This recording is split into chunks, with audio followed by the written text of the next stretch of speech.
Hello students, তোমাদের সকলকে স্বাগত জানাই স্টাডি আইকিউর প্ল্যাটফর্মে WBCS স্পেশাল 2024 সিরিজে। আজকে আমরা দেখব হচ্ছে মেজর ওয়েটল্যান্ডস এবং রামসার সাইটস, মেইনলি ফোকাস করে পশ্চিমবঙ্গ ওয়েস্ট বেঙ্গলের উপর। সো আজকের কন্টেন্টে আমাদের কি কি আছে একবার আমরা দেখে নেব। প্রথম জিনিস হচ্ছে বেসিক্স রামসার সাইটের ব্যাপারে আমরা দেখব। সেকেন্ড হচ্ছে রিসেন্ট কি কি রামসার সাইট ইন্ডিয়াতে ইনক্লুড হয়েছে সেটা দেখব। থার্ডলি আমরা দেখব যে মেজর কি কি ওয়েটল্যান্ডস আছে আর রামসার সাইটস যেগুলো ওয়েস্ট বেঙ্গলে আছে। তারপর আমরা কিছু এমসিকিউ যেটা থ্রু দিয়ে আমরা বুঝতে পারবো যে কিরকম কোশ্চেন আমরা এক্সপেক্ট করতে পারি, সেটা দিয়ে আমরা আজকের যে ক্লাস তাকে সমাপ্ত করব। সো স্টার্ট করা যাক। প্রথম জিনিস যেটা আমি বলবো এন্ড ডিসকাস করব সেটা হচ্ছে রামসার কনভেনশন কি। রামসার কনভেনশন যখন আমরা বলছি এটা কি, দিস ইজ আ কনভেনশন যেটা international, right, pan world, and এটার পারপাস হচ্ছে protection of wetlands. Protection of wetlands তার মানে হচ্ছে জলভূমি ও জলাভূমি সংরক্ষণের জন্য এটা ইউজ হয়। জলাভূমি সংরক্ষণ করার জন্য এই পার্টিকুলার কনভেনশনটা আনা হয়েছিল। তাহলে এবার আমাদের জানতে হবে এটার হিস্ট্রি কি। সো আমরা যদি এটার হিস্ট্রি দেখি, সো ফার্স্টলি আমাদের বুঝতে হবে ইউনেস্কোর আন্ডারে কনভেনশন অন ওয়েটল্যান্ডস হয়েছিল in the city of Ramsar, which is situated কোথায়, ইরানে। ঠিক আছে, ইউনেস্কোর আন্ডারে কনভেনশন অন ওয়েটল্যান্ডস হয়েছিল কোথায়, রামসার বলে যে সিটি আছে, কোথায়, ইরানে, রাইট। কোন ইয়ারে হয়েছিল? 2nd ফেব্রুয়ারি 1971। এই ডিটেলটা তোমাকে মনে রাখতে হবে। কোশ্চেনে আসতে পারে যে কবে রামসার কনভেনশন কিংবা যেটার আরেকটা নাম কনভেনশন অন ওয়েটল্যান্ডস অ্যাডপ্ট করা হয়। 2nd ফেব্রুয়ারি 1971 অ্যাডপ্ট করার পরে ইন্ডিয়াতে এটা এনাক্ট হয় কোন সালে? 1982। 1st ফেব্রুয়ারি 1982 তে এটা ইন্ডিয়াতে এনাক্ট করা হয়। সিন্স এটা 2nd ফেব্রুয়ারি অ্যাডপ্ট করা হয়েছিল, তাই জন্য ওয়ার্ল্ড ওয়েটল্যান্ড ডে, WWD আর ওয়ার্ল্ড ওয়েটল্যান্ড ডেও 2nd ফেব্রুয়ারিতেই সেলিব্রেট করা হয়। এবার তাহলে আমাদের প্রশ্ন হচ্ছে যে কেন সংরক্ষণ করা হবে, what is the importance. Wetland একটা মার্শি জায়গা, রাইট, যেখানে তোমার হাই অ্যামাউন্টে কার্বন স্টোর থাকে। কিভাবে? In the form of say for example peatland, okay, also high অ্যামাউন্টে হিউমাস জমে থাকে। সো এই সব ভাবে ওয়েটল্যান্ডের অনেক রকম ইউজেজ আছে। সিন্স কার্বন স্টোরেজের কথাটা আমি প্রথম বললাম বিকজ রিসেন্টলি তুমি দেখবে জায়গায় জায়গায় যখনই আমরা পড়ছি ক্লাইমেট চেঞ্জ নিয়ে কথা হয়। সো ফরেস্টে যতটা অ্যামাউন্টে কার্বন স্টোর থাকে, ওয়েটল্যান্ডে কিন্তু তার থেকে অনেক বেশি থাকে কম স্পেসের মধ্যে। তার কারণ হচ্ছে ওয়েটল্যান্ড ইজ মার্শি, জলাভূমি, অ্যান্ড ওখানে অনেক amount of humus, then methane, carbon dioxide, nitrous oxide, এগুলো সব জমে থাকে, যেগুলো হচ্ছে অ্যাকচুয়ালি কার্বন আর অন্যান্য যে গ্রিনহাউস গ্যাসেস আছে, কার্বন ডাই অক্সাইড আর অন্যান্য যে গ্রিনহাউস গ্যাসেস আছে সেগুলোকে স্টোরেজ করে রাখে, রাইট। থার্ড থিং এখানে যেটা আমাদেরকে বুঝতে হবে সেটা হচ্ছে সিন্স নিউট্রিয়েন্ট রিচ, এটা তো আমরা বুঝতেই পারছি, since I am telling you যে কার্বন ডাই অক্সাইড থাকে, মিথেন থাকে, রাইট, নাইট্রাস অক্সাইড থাকে, ওকে, দ্যাট মিনস কি এটা নিউট্রিয়েন্ট রিচ হওয়ার জন্য কি হয়, এখানে তোমার ডিফারেন্ট টাইপ অফ অ্যাক্টিভিটিস আরো করা যেতে পারে, যেরকম এগ্রিকালচার করা যেতে পারে, রাইট, প্যাডি কাল্টিভেশন ম্যাক্সিমাম ওয়েটল্যান্ডসে হয়। সেকেন্ড হচ্ছে অ্যাকুয়াকালচার অর ফিশ কালচার, তার মানে হচ্ছে রিসোর্স ওরিয়েন্টেড অন্যান্য জিনিসও এখানে করা যেতে পারে। থার্ড থিং হচ্ছে ওয়েটল্যান্ডস এর এমনি নিজেরই biodiversity is very very rich. So wetlands are very rich in biodiversity. অনেক ধরনের জন্তু জানোয়ার গাছপালা ওয়েটল্যান্ডসে থাকে, অ্যান্ড ওয়েটল্যান্ডস হচ্ছে একটা ট্রানজিশন জোন, তাই জন্য এখানে একটা এজ এফেক্ট বলে জিনিস আমরা দেখি। কিরকম জিনিস সেটা বুঝতে হবে, এনভায়রনমেন্টের এটা একটা পার্ট। সেটা হচ্ছে যে ওয়েটল্যান্ড জেনারেলি কোনো একটা ধরো নদী আছে কিংবা সমুদ্র আছে, অ্যান্ড এটা ধরো land, right, terrestrial ecosystem. So তার এই দুটোর মিডিলে জেনারেলি ওয়েটল্যান্ডস পাওয়া যায়, রাইট, জল আর ভূমির যে মিক্স, রাইট। তো তাই জন্য জলের যে প্রাণী আর ডাঙার যে প্রাণী সেই প্রাণীগুলো তো এখানে পাওয়াই যায়, different type of fish, also different type of animals যেগুলো টেরেস্ট্রিয়াল ইকোসিস্টেমে থাকে।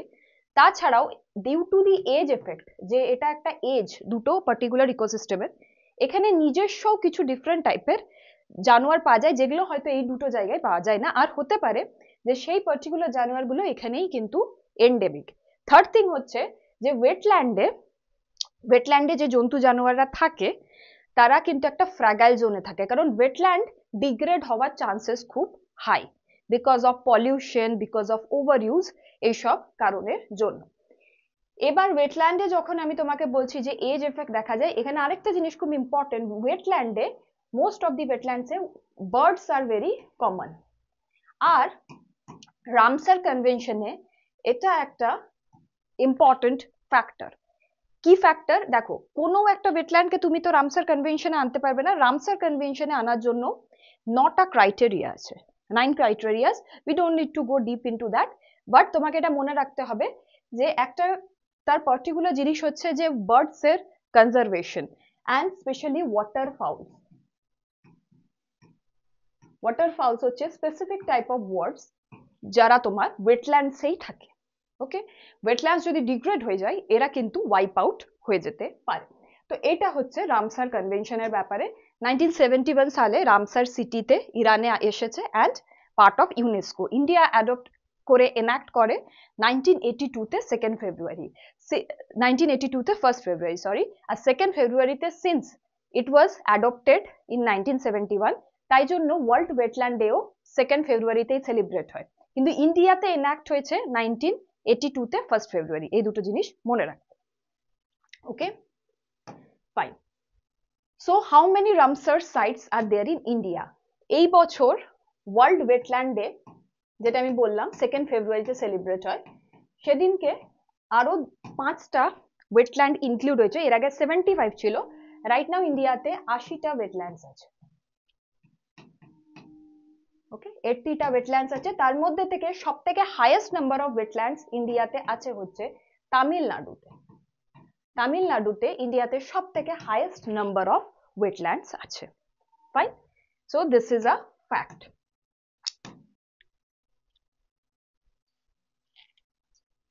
এবার আমরা দেখব হচ্ছে recently included Ramsar sites. So প্রথম যেটা আছে সেটা হচ্ছে আনকাসমুদ্রা বার্ড কনজারভেশন রিজার্ভ, যেটা সিচুয়েটেড হচ্ছে কর্ণাটক স্টেটে। এই পার্টিকুলার যে রিজার্ভটা এটা হচ্ছে ম্যানমেড। সো রামসার সাইট যখন আমরা বলছি এটা ম্যানমেডও হতে পারে, ন্যাচারালও হতে পারে। সেকেন্ড হচ্ছে আগ্নাসিনী এশ্বরী, আগ্নাসিনী এশ্বরী, যেটা সিচুয়েটেড अगेन ইন কর্ণাটকা। তারপরে হচ্ছে Magadikere Conservation Reserve. Magadikere is also in Karnataka.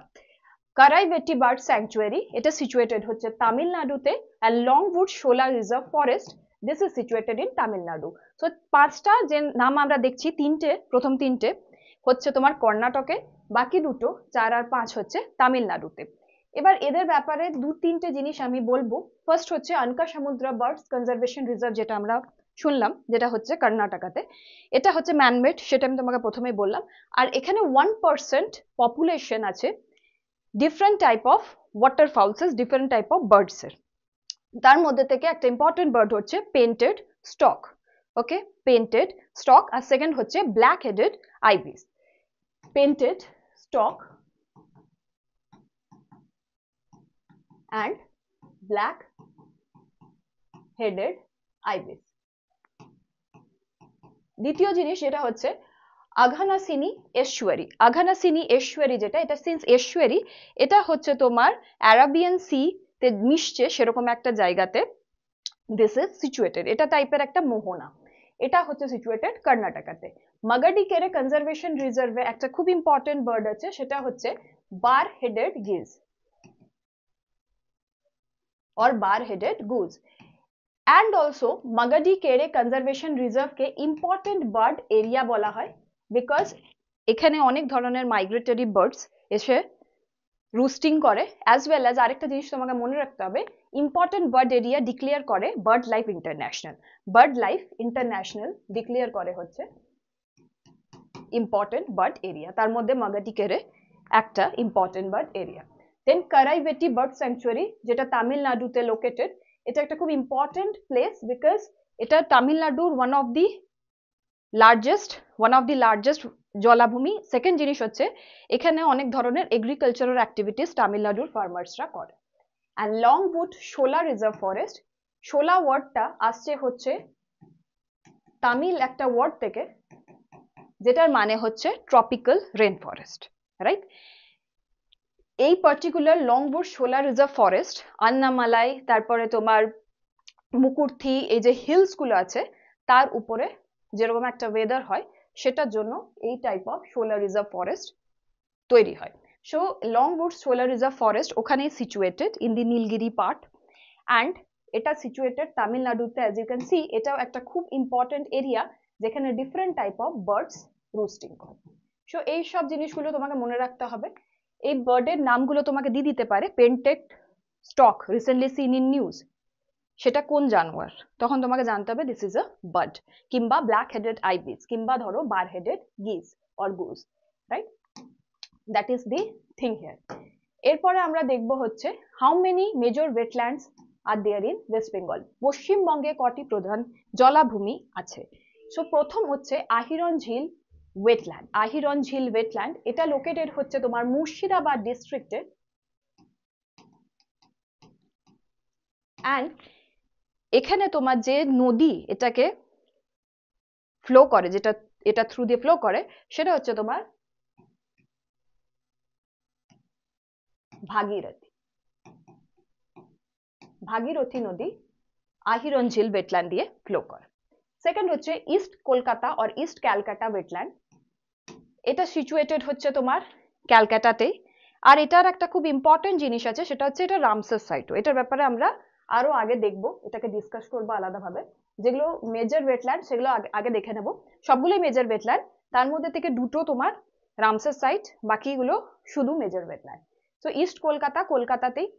Rasikbil wetland, Rasikbil wetland situated হচ্ছে তোমার কোচবিহার ডিস্ট্রিক্টে,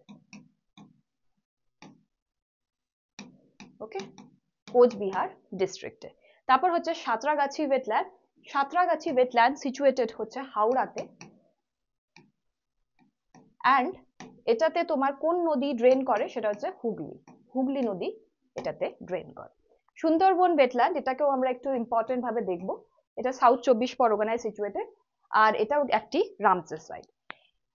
পাতলাখাওয়া রাসমতি ওয়েটল্যান্ড, এটাও সিচুয়েটেড হচ্ছে তোমার কোচবিহারে, অ্যান্ড এটাকে ড্রেন করে হচ্ছে কোন রিভার, তোরসা। তো আমাদের তিনটে রিভার এখানে মোটামুটি মনে রাখতেই হবে। একটা হচ্ছে আহিরন ঝিল ওয়েটল্যান্ড, যেটা Bhagirathi, and then we have to remember the Santragachi wetland, যেটাতে Hooghly river, and Patlakhawa wetland, Patlakhawa Rasmati wetland, যেটাকে ড্রেন করছে হচ্ছে তোরসা রিভার, এটাও কোচবিহারে। আর তোমাকে ডিস্ট্রিক্ট গুলো মনে রাখতে হবে। এবার আমরা একবার জেনে নেব যে কোন সালে এগুলো মেজর ওয়েটল্যান্ড। মেজর ওয়েটল্যান্ড কে হয়, এটা কিন্তু ইন্টারন্যাশনাল, রামসার কনভেনশন যেরকম international. Major wetland central wetland authority, মানে এটা হচ্ছে তোমার ইন্ডিয়ার নিজস্ব যে ওয়েটল্যান্ড অথরিটি, সে তোমার এগুলোকে ম্যানেজ করবে, অ্যান্ড এগুলো প্যান ইন্ডিয়া সেন্ট্রাল লেভেলে এগুলো recognised. So Ahiran Jheel wetland যেটা, সেটা তোমার মেজর ওয়েটল্যান্ড হিসেবে ডিক্লেয়ার হয়েছিল 2004 সালে, ওকে। ইস্ট কলকাতা ওয়েটল্যান্ড যেটা, এটা অ্যাকচুয়ালি তোমার 2002 সালে রামসার সাইট হিসেবে ডিক্লেয়ার হয়, রামসার সাইট হিসেবে। রসিকবিল ওয়েটল্যান্ড যেটা, রসিকবিল ওয়েটল্যান্ডটা তোমার 2004 সালে মেজর ওয়েটল্যান্ড হিসেবে ডিক্লেয়ার হয়, রাইট। সাঁতরাগাছি ওয়েটল্যান্ড যেটা, এটা তোমার ডিক্লেয়ার হয়েছিল 2005 সালে অ্যাজ মেজর ওয়েটল্যান্ড।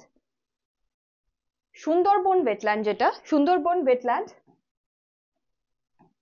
2003 সালে মেজর ওয়েটল্যান্ড হিসেবে ডিক্লেয়ার হয়েছিল, আর 2019 সালে রামসার সাইট হিসেবে ডিক্লেয়ার হয়েছিল। পাতলাখাওয়া রাসমতি ওয়েটল্যান্ড, এটা তোমার 2008 সালে মেজর ওয়েটল্যান্ড হিসেবে ডিক্লেয়ার হয়েছিল। তাহলে তুমি একটা জিনিস বুঝতে পারলে, আহিরন ঝিল, রাশিকবিল, সাঁতরাগাছি আর পাতলাখাওয়া, এই চারটে কিন্তু শুধু মেজর ওয়েটল্যান্ড। আর ইস্ট কলকাতা সুন্দরবন মেজর ওয়েটল্যান্ডও, আবার রামসার সাইটও, ঠিক আছে। সুন্দরবন সব থেকে বড় রামসার সাইট ইন্ডিয়াতে, অ্যান্ড সুন্দরবন ডিক্লেয়ার হয়েছে 2019 সালে অ্যাজ আ রামসার সাইট, কিন্তু মেজর ওয়েটল্যান্ড ডিক্লেয়ার হয়েছিল 2003 সালে। রাইট। আর বাকি ডেটগুলো মনে রাখবে, আহিরন ঝিল ওয়েটল্যান্ড 2004-এ হয়েছিল, রসিক বিল হয়েছিল 2004-এ মেজর ওয়েটল্যান্ড, সাঁতরাগাছি 2005, আর পাতলা খওয়া রাসমতি ইন 2008। এবার আমরা দেখব হচ্ছে যে রামসার সাইটস বেঙ্গলে কটা আছে। তো বেঙ্গলে আমরা দেখলাম দুটো আছে, একটা হচ্ছে ইস্ট ক্যালকাটা আর ইস্ট কলকাতা ওয়েটল্যান্ড, আরেকটা হচ্ছে তোমার সুন্দরবন ওয়েটল্যান্ডস। এই দুটো নিয়ে আমরা কিছু কথা বলবো। সো এই যে পিকচারটা, এটা অ্যাকচুয়ালি রিসেন্টলি সুন্দরবন আমি গেছিলাম, তখন আমি এই পিকচারটা তুলেছিলাম, বিকজ এখানে তোমার দুজনই কিন্তু female and they are going to have children, মানে তারা প্রেগনেন্ট, অ্যান্ড তাদেরকে একটা কনজারভেশনের মধ্যে রাখা হয়েছে যাতে কোনো রকম প্রবলেম না হয়। সো তাই জন্য আমি তোমাদের জন্য এই পিকচারটা ইনক্লুড করেছি। তো এটা সুন্দরবনসে রিসেন্টলি when I went, সেখানে আমি এটা দেখেছিলাম। এনিওয়েজ, সো নেক্সট স্লাইডে আমরা যাব। So Sundarban Ramsar site. So Sundarban হচ্ছে সাউথ 24 পরগনাতে। আরেকটা জিনিস হচ্ছে সুন্দরবনের ব্যাপারে তোমাকে জানতে হবে যে এটা ওয়ার্ল্ড হেরিটেজ সাইট, ওকে, ইউনেস্কো ওয়ার্ল্ড হেরিটেজ সাইট আর ইউনেস্কো বায়োস্ফিয়ার রিজার্ভ। সো এটা ম্যান অ্যান্ড বায়োস্ফিয়ার রিজার্ভের আন্ডারে আসছে, ম্যান অ্যান্ড বায়োস্ফিয়ার রিজার্ভের আন্ডারে আসছে। এবার সুন্দরবন রামসার সাইট যেটা, তার ব্যাপারে আরো কয়েকটা জিনিস আমরা জানবো। প্রথমত তো এটা তোমার মনে আছে নিশ্চয়ই, 2003 সালে এটা মেজর ওয়েটল্যান্ড হলো, অ্যান্ড 2019 সালে এটা রামসার সাইট হিসেবে ঘোষণা করা হয়েছে। থার্ড জিনিস হচ্ছে কিছু প্লান্টস অ্যান্ড অ্যানিমালস এর ব্যাপারে জানতে হবে। প্লান্টস যেটা এখানে সব থেকে ইম্পর্টেন্ট সেটা হচ্ছে ম্যানগ্রোভস। আরেকটা জিনিস হচ্ছে সুন্দরবনে যে ওয়েটল্যান্ডের কথা আমরা বলছি, এটা কিন্তু ইন্ডিয়ান সাইড অফ সুন্দরবন, কারণ বাংলাদেশ সাইডে যে সুন্দরবন আছে সেটা অনেক আগেই কিন্তু রামসার সাইটে গেছিল। ইন্ডিয়ার যে সাইডের সুন্দরবন, এটা 2019 সালে এসছিল রামসার সাইটে, এটা কিন্তু WBCS এ একবার প্রশ্নে জিজ্ঞেস করা হয়েছে। থার্ড থিং এখানে তোমাকে মনে রাখতে হবে যে সুন্দরবনে ইন্ডিয়ার হাইয়েস্ট অ্যামাউন্ট অফ ম্যানগ্রোভস পাওয়া যায়, সব থেকে বেশি ম্যানগ্রোভ ইন্ডিয়াতে যদি কোনো ম্যানগ্রোভ ফরেস্ট আছে area wise, that is the Sundarban. Third thing হচ্ছে সুন্দরবন হচ্ছে largest Ramsar site in India, largest Ramsar site in India. এবার ম্যানগ্রোভস যখন আমি বললাম, ম্যানগ্রোভস একটা টাইপের প্লান্ট যেটা তোমার যে রুটস সেটা এয়ারে থাকে, because as you can see Sundarban কোথায়, সুন্দরবন হচ্ছে একটা এরিয়াতে যেখানে তোমার this is situated in a area যেখানে তোমার মার্শি ল্যান্ড আছে অ্যান্ড স্যালাইন, নোনা জলে এটা situated. Also one thing you should know, Sundarban কোন পার্টিকুলার রিভার সুন্দরবনকে ড্রেন করে, it is the Matla river. ঠিক আছে, মাতলা রিভার। সো এই মাতলা রিভার যখন গিয়ে ওশানের সাথে মিলছে, দ্যাট ইজ দি বে অফ বেঙ্গল সি, তখন এটা কিন্তু স্যালাইন, রাইট, এটা কিন্তু নোনা। তাই জন্য যে প্লান্টস ম্যানগ্রোভস এদের যে রুটস সেগুলো এয়ারের দিকে উঠে থাকে, right, it is somewhat like this, and so that এরা ব্রিথ করতে পারে এয়ারে। Okay, so this is the main feature of mangrove. Second thing হচ্ছে এখানে কি ধরনের জন্তু পাওয়া যায়, একটা খুব ইম্পর্টেন্ট স্পিসিস এখানে পাওয়া যায়, সেটা হচ্ছে ফিশিং ক্যাট। কেন important? Because this is the state animal of West Bengal. তাছাড়া আরো অনেক ধরনের অ্যানিমালস পাওয়া যায়, যেরকম আগের যে পিকচারটা দেখলে royal Bengal tiger of course, and then different type of turtles পাওয়া যায়, যেরকম olive ridley, northern river terrapin পাওয়া যায়। সো এরকম অনেক ধরনের জন্তু পাওয়া যায়, it's very rich in animals. এবার আমরা দেখব হচ্ছে East Calcutta Wetlands. East Calcutta Wetlands, East Calcutta Wetlands সেটা সিচুয়েটেড হচ্ছে তোমার কলকাতাতেই, ঠিক আছে, district Calcutta. And East Calcutta Wetland একটা খুব ইম্পর্টেন্ট জায়গা। প্রথমত তুমি, এর আগে আমি বললাম যে তুমি জানবে এবার যে 2002 সালে এটাকে রামসার সাইট হিসেবে ঘোষণা করা হয়েছে। অ্যান্ড সেকেন্ড থিং হচ্ছে যে ক্যালকাটাতে যে তোমার sludge, that is municipal solid waste, industrial solid waste যেটা আসে সেটাই ওয়েটল্যান্ডে ডিপোজিট হয়, সেটাকে রিফাইন করা হয়। অ্যান্ড এই পার্টিকুলার ওয়েটল্যান্ডের থ্রু এখানে ভেরির যে কনসেপ্টটা এখান থেকেই আসে। সো মানে after refining that sludge, basically যেগুলো কন্টামিনেন্টস কিংবা পলিউটেন্টস, জার্মস, তারপরে সেটাতে অ্যাকুয়াকালচার করা হয়, দ্যাট ইজ ফিশারিজ কালচার করা হয়, অ্যান্ড মাছের কালচারের পর সেটা থেকে তোমার এগ্রিকালচারাল কালচারও করা হয়। তো তাই জন্য ইস্ট ক্যালকাটা ওয়েটল্যান্ডসের যে ইম্পর্টেন্স সেটা খুব high, specially for the food and fisheries আর এগ্রিকালচার প্রোডাক্টসের জন্য। সো এটা হচ্ছে তোমার রামসার সাইটস এর একটা সাইট। আর এটা খুবই ইম্পর্টেন্ট বিকজ এটা ভেরি, কলকাতা যেখানে মাছের চাষ হয়, অ্যান্ড এটা খুব সাস্টেনেবল, তুমি বুঝতে পারছো, because the sludges and the waste water যেটা আসছে সেটাকে রিফাইন করে ইউ আর রিউজিং ইট। এটাতে কিছু ধরনের কোশ্চেন করা হয়েছে পরের দিকে যে এটা সেফ কিনা, কিন্তু if you see the process, municipality থেকে প্রথমত জল অ্যান্ড ওয়েস্ট যেটা আসে সেটাকে আগে রিফাইন করে নেওয়া হয়, then it is used, so it is mostly safe as of now, as we know. এবার আমরা তাহলে কিছু প্রশ্ন দেখব। In which year did the Indian side of Sundarbans became Ramsar site? Indian side of Sundarban became Ramsar site. সো আমরা একটু আগে ডিসকাস করলাম, এটা হচ্ছে তোমার 2019 সালে, 2019 সালে, 2019, ওকে, 2019 ইজ দি কারেক্ট অ্যান্সার। আর এই জিনিসটা কিন্তু এর আগে WBCS একবার জিজ্ঞেস করেছে, সো তোমাকে মনে রাখতে হবে। সেকেন্ড কোশ্চেন যেটা আমরা দেখব সেটা হচ্ছে, in which year did the East Calcutta Wetlands became a Ramsar site? Just now আমি একটু আগেই বললাম 2002 সালে, অপশন সি। সো এরকম ধরনের ছোট প্রশ্ন তোমরা পাবে, রাইট? আর মেজর ওয়েটল্যান্ডস এর উপরও পেতে পারো, কোন ইয়ারে এস্টাবলিশ হয়েছে, এর মধ্যে কোনটা কোনটা রামসার সাইট, এরকম টাইপের কোশ্চেন পেতে পারো। আর ইন্ডিয়াতে যে রিসেন্ট সাইটস 5টা সাইট আমরা দেখলাম সেটার উপরও প্রশ্ন পেতে পারো, একটা অ্যানিমেলের উপরও প্রশ্ন পেতে পারো যে এটা বার্ড নাকি কোনো ধরনের ম্যামেল, এরকম। সো আজকের জন্য এতটাই। আমি আশা করছি যে তোমরা বুঝতে পারলে ওয়েটল্যান্ডের কনসেপ্টটা টোটালি, অ্যান্ড হোল ইয়ার আমরা এইভাবেই পড়াশোনা করবো যে 2024-এ তোমরা সকলেই prelims, mains and interview clear করতে পারো। কোনো যদি তোমাদের ডাউটস থেকে থাকে তাহলে কমেন্ট সেকশনে ডেফিনেটলি লিখবে। ইনফ্যাক্ট যদি আর কিছু নিয়ে তোমরা ডিসকাশন চাও তাহলেও কমেন্ট সেকশনে লেখো। So thank you, have a great day head.